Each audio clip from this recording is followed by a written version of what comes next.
Absolutely. You know what, I wanted to start by saying that I'm so excited to be here at Drake and in Des Moines, and it's been a crazy transition for me. Anytime you take a new job, but I joke, I tell people that the three biggest life changers you can have is moving, changing jobs, and having a baby, and I did that all at the same time, and I'm still happily married.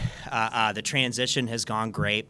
The people here have been just fabulous. The people in Des Moines, the people at Drake, they've been so welcoming, and me coming back to the upper Midwest, you knew it was going to be like that, but it's been even better than I expected, and so we're thrilled to be here. For me, it's just been a process of getting to know these guys as people, as players.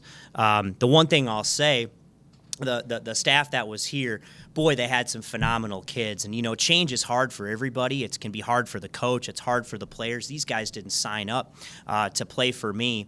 But, boy, they have done made my life easier, made my job easier. They've tried to do everything we've asked. They've worked really, really hard. We've kept it pretty simple in practice. We had an opportunity this summer, obviously, to be together. I probably did more teamwork with these guys in the summer than I would typically do, but I felt like that was really important with a new system and a new way of doing things, and I think they've embraced it from day one. And again, like I said, they've made my job really, really easy. And I think we've got, lose count, 7 practices in right now. We're off today. We'll get a couple more. I'm a nice guy. I'm going to let these guys have a long weekend for fall break to do that, and then we'll come back. And boy, you realize quickly it's going to be March before you can blink an eye. But I think these guys are making progress. I think they're buying in. They're having fun playing together. And again, we've kept it really, really simple and just trying to focus on team defense and team offense. The system's obviously new than what they have done in the past. But I feel really good about it, and I feel like these kids are giving it their all. And again, we're having fun. And how that's going to be going into the season or whatever, who knows? But that'll be around the corner. And it's a coach's cliche, but we're just trying to take it one day at a time. What was the process for putting your staff together, and what went into picking those 3 coaches for you? That's a great question. You learn quickly, and I learned this as I became a head coach. And like they tell you, like when you surround yourself with really good people, so you have really good players who are really good people, and you have really good assistant coaches, they make you look like you know what you're doing. And so for me, I knew coming in as a staff, my assistant had gotten the job at Furman, which is awesome. That's the way that it should be. And I came in here, and I knew that it was going to be the most important thing I did was piece my staff together. And I started out, Dave Thorson's a guy that I've known forever in coaching ever since I was a kid and got involved. He and I have been very close. He's obviously, in my opinion, the most successful high school coach in the history of Minnesota. We all know the 6 straight state championships, 9 in a row. He's obviously very tied in there from a recruiting perspective. He's a guy I trust. I think he's a terrific coach. He's got great energy. That was a no-brainer for me to be able to get him on staff. I kept J.R. Blunt here, who I think, coaching's a small fraternity, right? We all know each other. We know people, and he was a rising star. You can see that. He does a terrific job recruiting. He spends time with our players, and he's a worker, and he is a rising star in coaching. And the other guy, Ali Farouk Manesh, I didn't hold it against him that he played at Northern Iowa. That was fine. That's kind of a joke, but anyway. He's a phenomenal if you know him, he's a great kid. He's passionate about the game. He does a terrific job recruiting. He's another rising star, and he's a celebrity in town. Heck, we were out at a recruiting visit the other day. We're at a restaurant. The owner of the place is taking a picture with him. They don't even know who the rest of us are. But anyway, he's a tremendous asset for us, and I'm really excited about the staff. Minnesota seems to be a hotbed for your recruiting, at least the lineup you have right now. How do you continue to build off that and try and make Drake the Missouri Valley go-to for this area?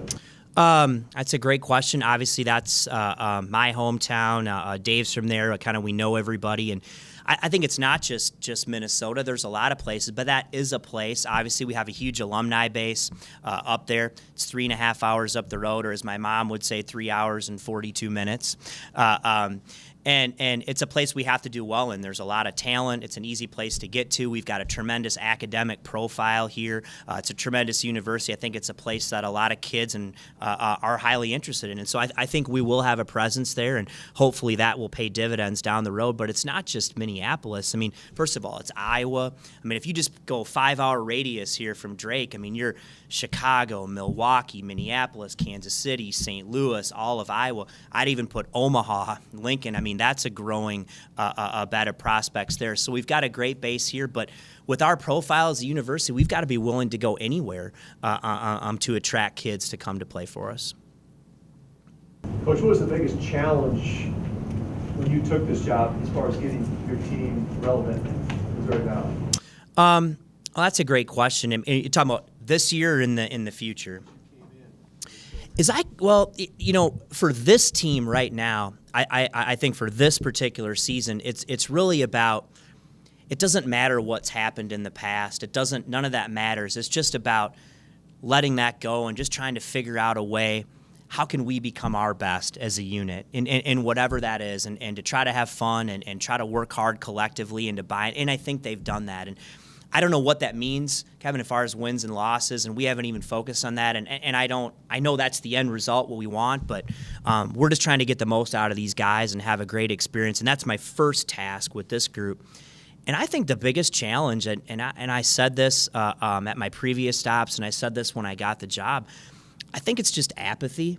And I think what I mean by that is, let's call it what it is. I mean, Drake has not had a lot of success in men's basketball throughout the years, and I don't shy away from that, and I wouldn't be here if I didn't believe 1,000% that not only can we, but we will. We're going to have a great we have everything here to have a great program.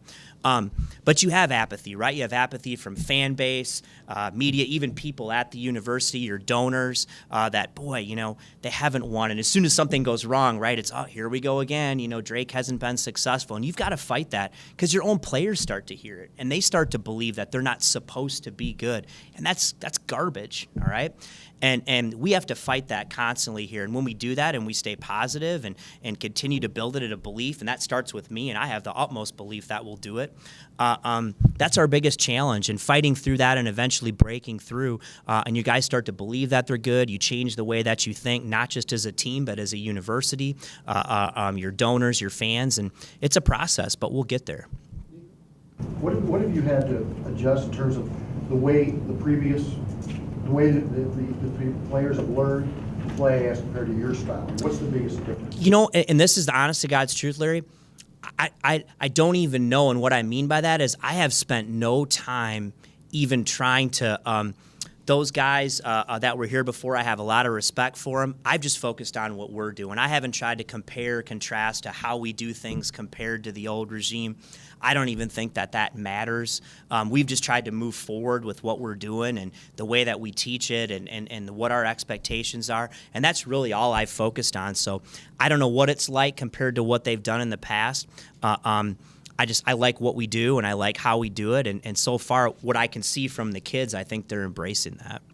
Coach, there's a lot of new faces on the roster this year. How many of them do you anticipate to contribute this year? That's a great question, too. We're still in infant state, but I'll say this. I mean, the two freshman guards we brought in, Jalen Gibbs and Noah Thomas, I like those guys. I really do. I like them. And they already, they make me pull my hair out already sometimes, but I love them, man. They are talented young kids. They're aggressive.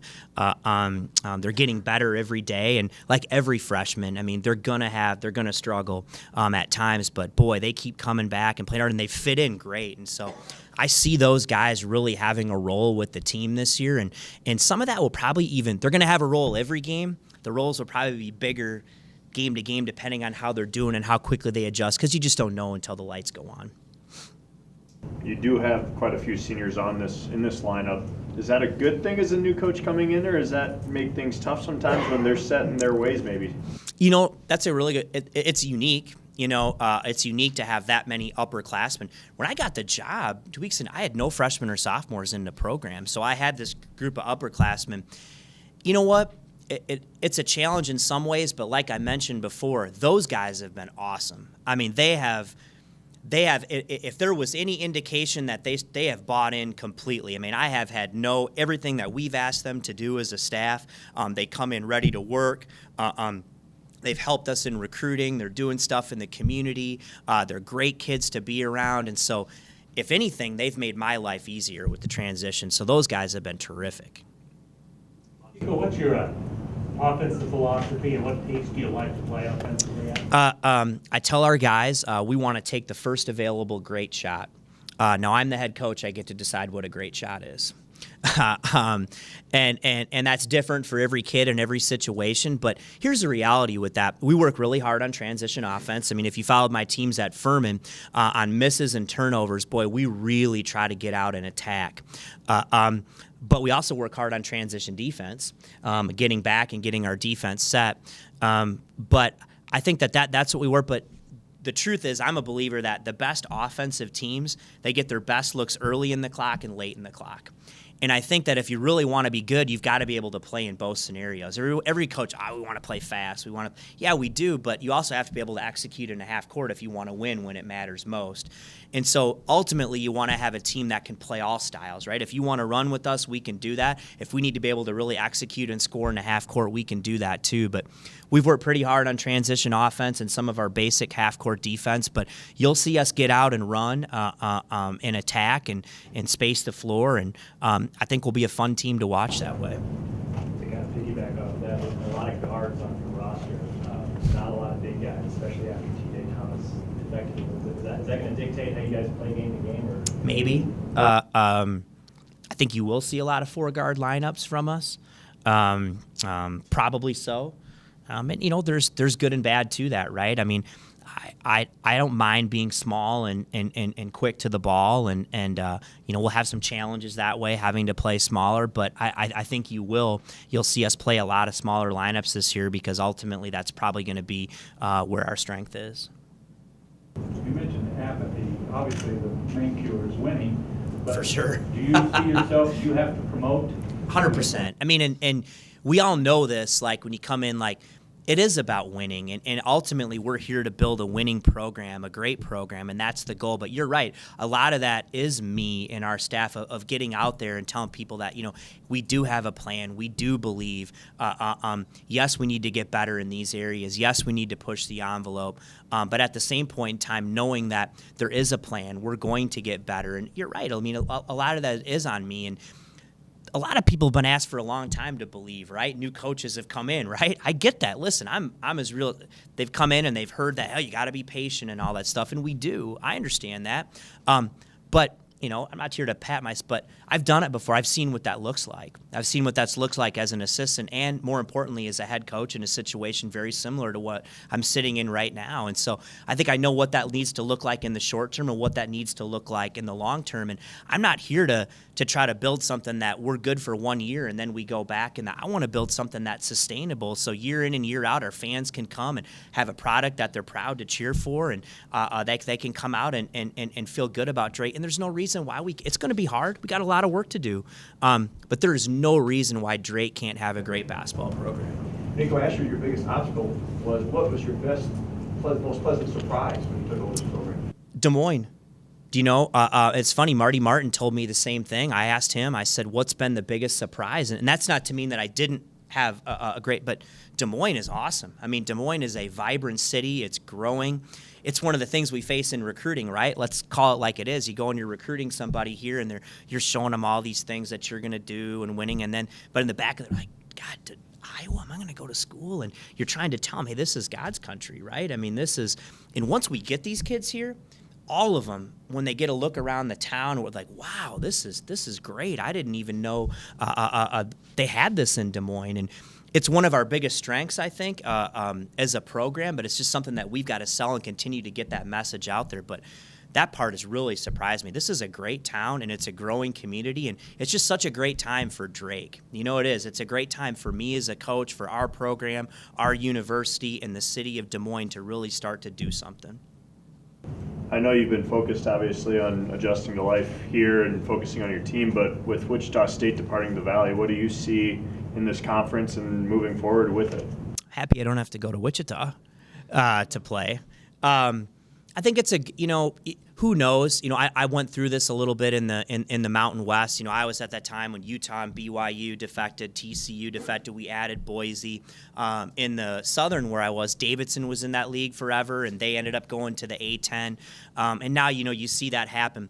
Creighton had left before, and now you see Wichita. I get that, but there's a lot of good programs in the Valley. The Valley's going to be fine, and a lot of great programs with great tradition. But I've said this from day one. The issue with the Valley, it's teams like us. We have to get better. If the conference is going to get better, we have to get better. That's how the league is going to improve. It's the bottom teams, and as we get better and improve our product and improve our brand, the league will get better.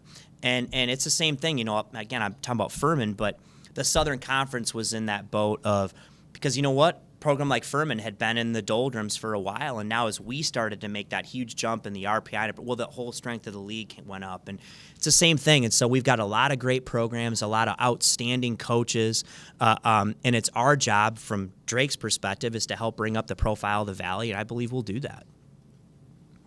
So is this something you say, okay, we need patience, this is a 3 or 4 year project, or is it we're going to be competitive this year? I mean, we're going to do everything we can as coach, to win every game we can. I mean, that's my job. I mean, to try to give us a chance. But I think, I've been asked that before. Here's the truth.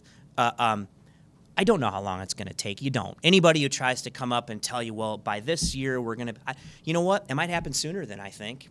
And it may not. Probably at Furman it happened a little bit sooner even than I anticipated. But I don't know. You have your bumps in the road. You have things that go well. I'm not here to put any kind of a timeline on anything that way. All I know is our job is to work as hard as we can with this team this year to get the best results, whatever that is, to do a phenomenal job recruiting, of bringing in talented prospects, to continue and to develop those guys. And as we do that and we keep doing the right things, eventually we're going to start to break through. I've got no doubt. But I can't. Who knows what that looks like? That's the truth, right? That's the honest answer. Any other Those are questions easy. for Coach? Yeah. Coach, I've got one for you. Okay.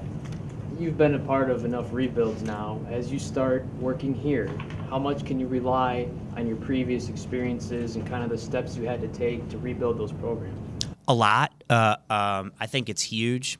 I think it's huge in how you coach and from all aspects of your program. But like players. I mean, I think of a kid who was Player of the Year for us. One of the kids who ended up being Player of the Year for us at Furman, and when I look back at what he looked like his first 2.5 months as a freshman, or my wife reminded me after we go our freshman year and got our tail kicked, I think it was at Minnesota, and I come home and I'm like, oh God, this guy, and she's like, remember how you felt, you know what I mean, and remember what that, and I think it's having patience and knowing that it's our job to help grow these guys, and you bring them in for a reason because you believe that they have the ability to get there, but they're 18, 19-year-old kids, right? They're not finished products.